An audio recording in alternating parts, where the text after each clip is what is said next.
Fala aí, meu amigo, minha amiga, sejam todos muito bem-vindos para mais um vídeo do canal.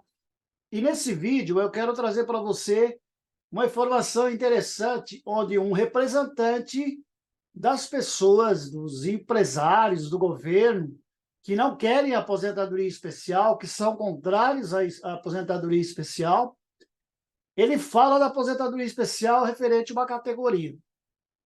E aí o representante dos trabalhadores contra-argumenta ele no debate. Muito interessante essa fala. Ela é sobre uma categoria, mas não se atenha a essa categoria, porque o discurso, a fala dos dois serve para todas as categorias de trabalhadores, tá? Vigilantes, trabalhadores da saúde, trabalhadores de postos de combustíveis, o pessoal das indústrias, das fábricas expostos a ruídos. Então, principalmente a fala do representante dos trabalhadores, do sindicato dos trabalhadores, quando ele rebate o outro palestrante, ele realmente cita ali alguns argumentos muito interessantes que eu quero que você preste atenção. Então, no final, você viu lá, tá de brincadeira, ele fala exatamente essa frase, tá de brincadeira, porque o cara fala umas coisas nada a ver, e ele contra-argumenta e rebate, dando apoio ao trabalhador em relação à aposentadoria especial. Eu não vou falar muito nesse vídeo, eu vou deixar para ele falar. Então, antes de eu apresentar, eu só quero pedir para você que, de repente, está chegando nesse vídeo pela primeira vez, está me conhecendo agora, ou já viu algum vídeo meu e ainda não é inscrito no canal, eu peço para você, se inscreva aqui no canal, toque aqui no botãozinho, assine o canal, e fique inscrito aqui, porque aí você vai receber todos os conteúdos que eu estiver publicando por aqui, porque a gente trabalha sempre buscando informação e produzindo conteúdo de qualidade para ajudar você com informações sobre a sua merecida e sonhada aposentadoria. Então, se não é inscrito, tá de brincadeira, se inscreve aí, me ajuda, ajuda eu a ajudar você, ok? Bora lá então para o primeiro que fala aí a respeito de não quer aposentadoria especial e os argumentos dele. Dá uma olhada aí. Boa tarde a todos. Eu sou professor da Universidade de São Paulo, do curso de Engenharia Aeronáutica. A aviação tem 120 anos de dedicação e de evolução tecnológica. É um dos itens tecnológicos que mais evoluiu na história do homem, o mais rápido. Na década de 30, de 20, de 30, os níveis de segurança eram relativamente baixos e o avião era, de fato, perigoso. Hoje, nós temos um acidente a cada vários milhões de horas de voo ou de voos. Conseguimos, com esse esforço de 120 anos, transformar o avião no meio de transporte mais seguro que a humanidade já teve por quilômetro. Andar a pé é muito mais perigoso do que andar de avião, principalmente se for nas grandes cidades hoje, né? Ou seja, nós falamos que o avião é perigoso hoje, é jogar fora 120 anos de dedicação da humanidade para torná-lo um meio seguro de transporte. Então, eu diria que o avião não é perigoso, além de não ser perigoso, nós podemos dizer que é o meio mais seguro de transporte. No quesito de insalubridade. Quando nós entramos no quesito de insalubridade, nós temos a Fundacentro. A Fundacentro, que, na verdade, é uma fundação vinculada ao Ministério do Trabalho para estudo e pesquisa das condições do ambiente de trabalho. Ela fez um trabalho bastante longo e ela avaliou milhares, ela considerou mais de 10 mil trabalhos científicos, selecionou cerca de 2 mil, focou nesses 2 mil, leu, interpretou e chegou à conclusão de que a insalubridade pela condição de pressurização, que a gente chama hipobárica, que a atmosfera do avião é um pouco inferior à atmosfera a nível do mar, não constitui uma condição insalubre. Não existe, todos esses trabalhos mundiais publicados, não existe nenhuma base científica que corrobore isso. E a nota técnica do Ministério da Previdência Social fala a mesma coisa, é baseada, inclusive, nesse relatório que é muito extenso da Fundacentro, é de acesso público, muito bem escrito, inclusive, e fala, a pesquisa elaborada pela Fundacentro concluiu, em princípio, que o conhecimento acumulado pela abordagem científica, recortada, neste caso, pela revisão sistemática, não possui elementos claros e precisos suficientes para reconhecer se os aeronautas se dedicam ou não a um trabalho que traga o maior risco de efeitos deletérios à sua saúde, para além do que acomete a população em geral. Esse é um parecer oficial. Além disso, nós trabalhamos junto com o Dr. Alan Zimmerman, que é, na verdade, uma das maiores autoridades em saúde dos aeronautas na América Latina e no mundo também, um neurocirurgião muito conhecido que dedicou a sua vida a isso. E ele nos trouxe alguns fatos muito interessantes, que as populações que vivem em grandes altitudes têm expectativa de vida maior. Então, dizer que, digamos, a pressurização que não é do nível do mar, é um pouco acima do nível do mar, faria mal, não é um argumento válido nesses casos.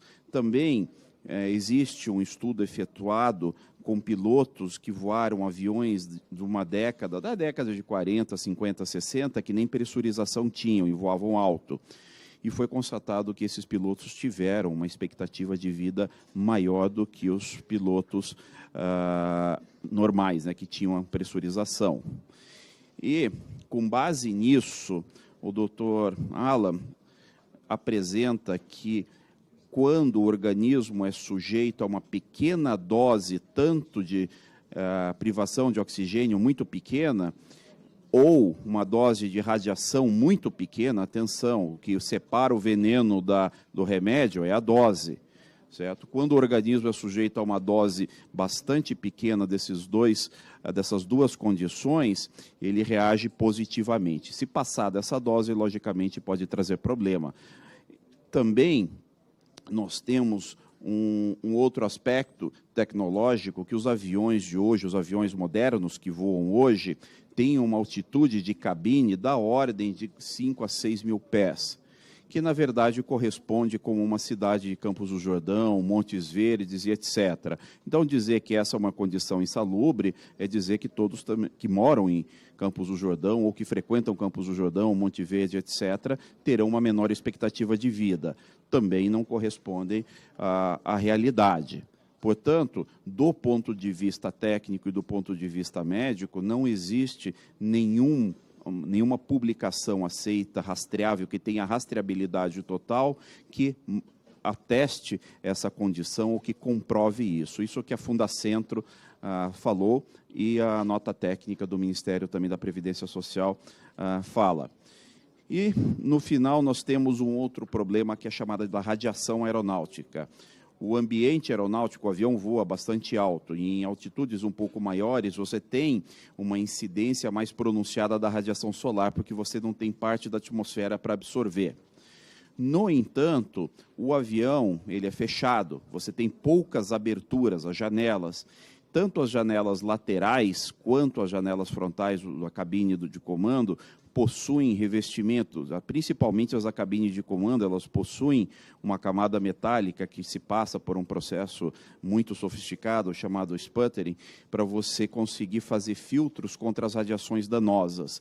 Então, dizer que os pilotos ficam sujeitos a grandes doses de radiação danosa também não é bem uma verdade, porque existe sim uma proteção ativa nessas transparências. E para os passageiros também, certo? Eu diria que a proteção aos passageiros não é tão grande, em contrapartida, as janelas dos passageiros são muito menores e a exposição também é muito menor. Os pilotos têm janelas muito maiores e exposição muito maiores, por consequência, têm transparências muito mais bem protegidas, né? E também existe um estudo bastante interessante, além do estudo da Fundacentro, que abordou o mesmo tema e chegou à mesma conclusão. Novamente, o Dr. Alan Zimmerman aponta um dado bastante interessante, que os pilotos, ele estudou uma quantia muito grande de tripulantes, e constatou que os níveis de vitamina D desses pilotos era maior do que a média, exatamente por uma exposição continuada à radiação, não uma radiação excessiva, uma dose pequena, e esses pilotos têm uma menor tendência de desenvolver câncer, inclusive, em função dos teores de vitamina D elevados. Então, um estudo interessante. Existe também uma quantia muito grande de estudos a respeito de baixa radiação. E uma conclusão bastante inusitada é que pessoas que foram submetidas a doses de radiação bastante pequenas, acima da radiação normal, mas ainda pequenas, o organismo conseguiu desenvolver mecanismos de proteção contra o câncer mais eficiente do que as pessoas que nunca foram submetidas a essas doses. Novamente, aqui vem a teoria de que o que separa o veneno do remédio é a dose. Então, radiações em pequenas doses controladas, em bandas controladas, pode sim ser benéfica. Então, aqui, novamente, a radiação também não é um fator que possa causar risco à saúde dos tripulantes. E, por final, nós temos um aspecto jurídico dessa questão, que toda a insalubridade ou periculosidade, ela sempre está associada aos avanços continuados da ciência. Será que a ciência consegue melhorar o ambiente, a proteção, o ruído e tudo mais?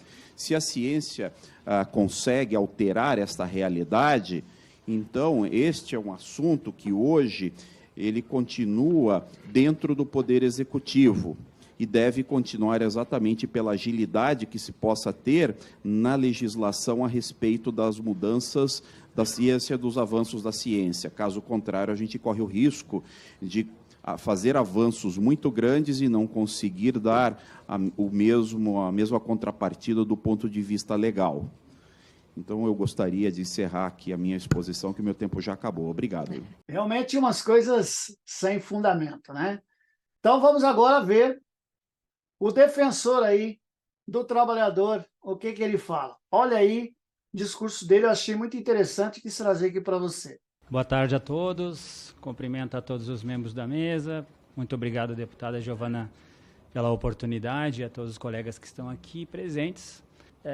Eu vou tentar ser o mais direto, porque o tempo é curto para o tanto que temos que falar aqui, inclusive sobre outras situações já faladas na mesa, mas primeiro vamos direto ao ponto, que normalmente quando se fala em aposentadoria especial, se fala em custo adicional ao governo. Já foi falado aqui por outros colegas que isso não é 100% verdade, inclusive um colega que estava de forma remota comentou a respeito disso, fez uma alusão à Selic, ao aumento da dívida pública. Esse quadro que nós trazemos aqui, ele mostra isso, inclusive ele está com dados do ano passado. Os números que nós temos aqui, eles são maiores ou mais prejudiciais ao próprio governo, seja o governo que for, de direita, de esquerda, de centro.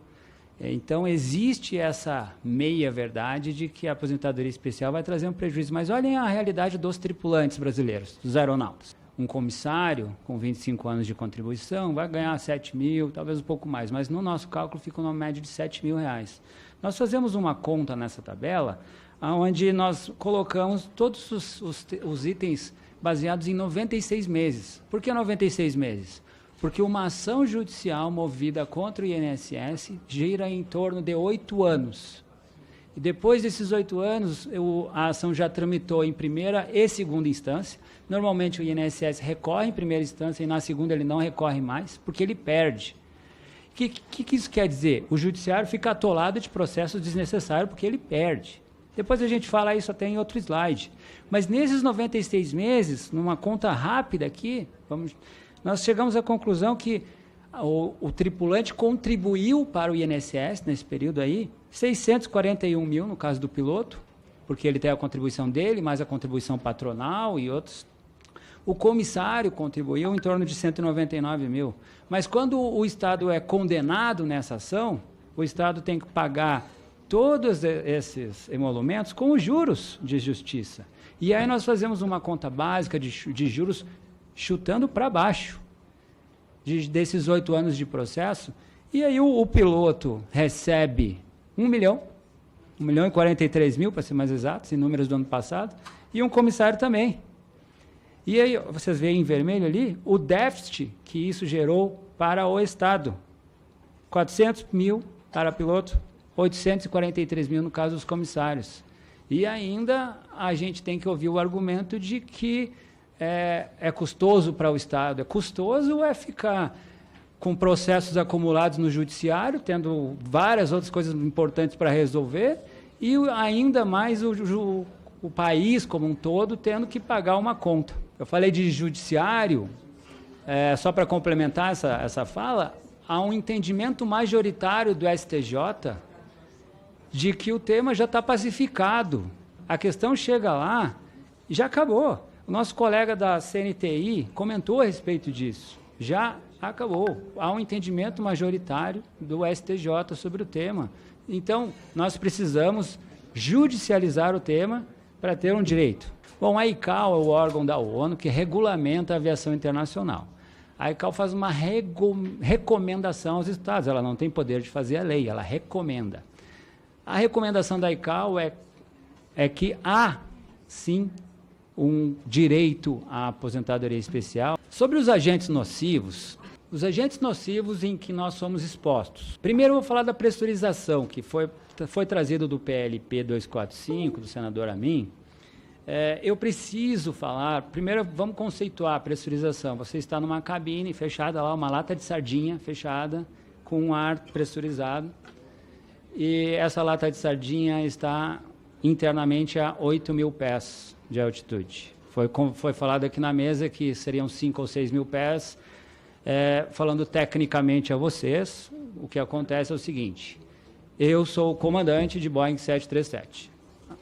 Tem mais ou menos 120, 130 aviões no país dessa categoria. Quando estamos lá dentro, é 8.000 pés a altitude. Outro avião predominantemente na nossa frota doméstica é o Airbus 320, 321, são os dois maiores fabricantes do mundo. O Airbus 320 e 321 também, a cabine interna fica em 8.000 pés. Não é 5 ou 6 mil pés. Alguns modelos de aviões, o Airbus 350 e o Boeing 787, têm sim essa característica de 5 a 6 mil pés. Mas sabe quantos aviões desse porte nós temos no Brasil hoje? Numa frota nacional de aproximadamente 500 aeronaves, nós temos 0 Airbus 350, porque a única empresa que o tem vai estar devolvendo, e a partir de janeiro de 2024 já vai ter 0. E nós temos em torno de 10 787. Ou seja, 2% da frota tem essa característica. Foi citado aqui que a Fundacentro ela fez mais de 2.000 estudos e que concluiu que a pressurização não é agente nocivo.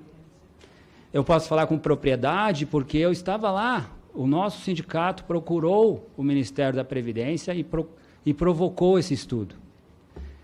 A Fundacentro foi incumbida de fazer um estudo, ponto. Após 2 anos de estudo, a conclusão da Fundacentro foi: o nosso estudo literário concluiu que não há publicações dizendo que a pressurização é prejudicial. Mas e o novo? A ciência não busca o novo? Não foi dito, inclusive, aqui na mesa que no judiciário, o judiciário tem que acompanhar os avanços da ciência. Os avanços são construídos a partir de estudos novos. Quem faz um mestrado, um doutorado, vai buscar algo novo. Mas isso não foi procurado pela Fundacentro. Eles fizeram uma revisão literária. E aí concluíram que a pressurização não é prejudicial. Não levam em conta que em 8.000 pés, em que todos nós estamos a bordo, você já tem o efeito da hipóxia. E nós estamos lá 12 horas por dia, 25 anos trabalhando. Mas não, há estudos dizendo que os pilotos têm uma qualidade de vida ou expectativa de vida maior. Então vamos pegar os estudos que mostram que a radiação ionizante é um fator importantíssimo e que há um nível de câncer muito mais elevado nos pilotos do que nas pessoas que não são aeronautas. É muito fácil citar estudos assim aleatórios, né? Vamos falar de ruído. O ruído, ele vai até em conta do que eu falo de estudo literário, que a Fundacentro fez, e a forma prática. Hoje, o PPP das empresas, ele traz que nós temos estamos expostos a 84 decibéis. Engraçado porque a regra determina que a partir de 85 você já é agente nocivo, mas nós estamos expostos a 84. Esse é o documento, esse é o estudo teórico. E aí o que acontece? Quando chega a um certo ponto, a gente judicializa. E aí quando judicializa, vai um técnico lá presencialmente, medir. E aí qual é a conclusão dele? 100, 103.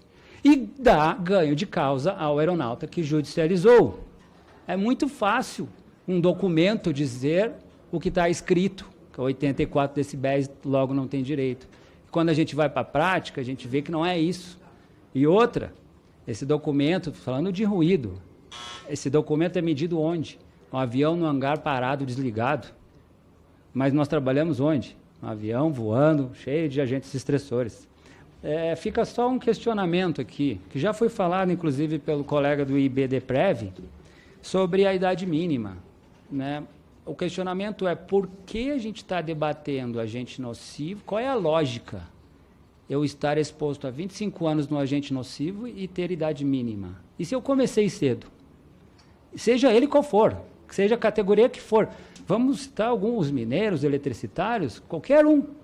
Aí ele começou cedo, começou com 18 anos de idade, já tem carteira de trabalho, está tudo certo. Ele com 25 anos de exposição àquele agente nocivo, ele vai ter quantos anos? 43, 44? Ele está com o corpo já degradado. Qual é a lógica dele ter que esperar até os 60 ou 65? E ele vai fazer o que da vida depois dos 43? Ele foi aquela profissão até ali. Como é que a gente resolve isso? Já foi falado aqui, não há necessidade de ter idade mínima. E nós esperamos, né, solicitamos que o parlamento reveja esse tema. Infelizmente, é até um pouco deselegante a gente contrapor argumentos dos adversários quando os adversários não estão presentes. Então, eu vou ser bem sucinto. Aqueles na aviação que são contra a aposentadoria especial para os aeronautas, eles têm motivos financeiros, fiscais, isso é muito claro, e argumentam de que há um estudo ou diversos estudos da Fundacentro inconclusivos, mas ninguém fala que não são feitos estudos práticos. E nós estamos falando de pressurização. Eu convido a qualquer um que esteja aqui assistindo a fazer um teste. Passe 12 horas dentro de um avião, seja num voo internacional ou em várias pontes aéreas. Veja seu organismo inchar e desinchar e veja como você vai estar no final do dia. Faça isso por 25 anos e me diga que é inconclusivo o estudo que a pressurização não é um agente nocivo. Fica essa reflexão. Então, além disso, a fadiga, eu falei muito rapidamente, mas faço mais um convite. O Sindicato Nacional dos Aeronautas fez uma pesquisa com 4.300 respondentes, são 60 perguntas objetivas. Perguntas como: quanto tempo você esteve cansado, exausto? Você já dormiu a bordo de forma deliberada?